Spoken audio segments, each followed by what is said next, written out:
The bigger your team gets, the harder it is to keep track of who is changing what on your site. When everyone has access to everything, mistakes can happen. That's why granular access controls available on enterprise plans let you set boundaries for each user on your site, so you can decide exactly which part of the site each person can touch, whether that's a specific CMS collection, specific pages, or one locale. In this video, we're going to play the role of the admin and walk through 3 real examples. We'll limit our technical writer to a single CMS collection, we'll lock a monetization team member down to only edit the pricing page, and finally, we'll stack all 3 restriction types together for a regional translator. Let's get started with the first one. On our team, we have a technical writer, and their whole job is managing blog posts. That's it. They don't need access to events, they don't need to touch landing pages, and they definitely don't need to be anywhere near the homepage. We just want them in the blog post CMS collection and nothing else. Here's how we set that up. From Webflow, let's head into our site settings and go to Site Access. We can find our technical writer here and click into their access settings. Under CMS, we can deselect all collections and just select the blog posts CMS collection. Next, we can head over to Pages and make sure none of the pages are selected. And let's save. So now, when this person opens this site in Webflow, they'll see the homepage is restricted, so they'll be able to click around, but they cannot change anything. But they are able to access the CMS. And just like we said, they'll only be able to edit the blog post collection. The other collections are visible, but they're view only. This means this person can focus on what they need to do without accidentally wandering into something they shouldn't.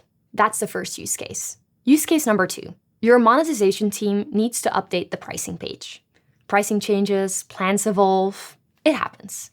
But you don't want your monetization team member editing anything else on the site, just the pricing page. So same thing, site settings, site access, find our monetization team member, and click into their access. Under Pages, instead of giving them access to all pages, we select just the pricing page. And just for good measure, we'll remove their access from the CMS collections.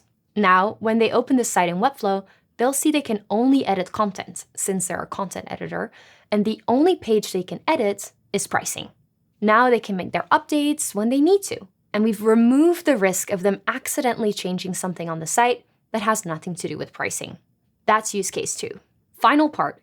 This is where it all comes together. Let's say you're bringing in a regional translator specifically for the Japanese market. They should only be working in the Japanese locale and on blog-related content. Nothing else, no other collections, pages, or locales. So let's set this up. We're here in the site access and we'll click into the translator's access settings. Under locales, we'll deselect everything and select only Japanese. Then under CMS, we'll make sure to only select blog posts. And lastly, under Pages, we'll select the blog template. This is a CMS page template for blogs. And save. Now, when this person opens their site, their entire Webflow experience is scoped to exactly what they need. They can edit only the blog page template from the Japanese locale, and they can edit the blog post collection in Japanese. That's it. These were just a few examples, but hopefully they give you a sense of how precise you can get with controlling access. The goal is to match each person's access to exactly what they need, so your team can move faster without stepping on each other's toes. That's setting up granular access control in Webflow.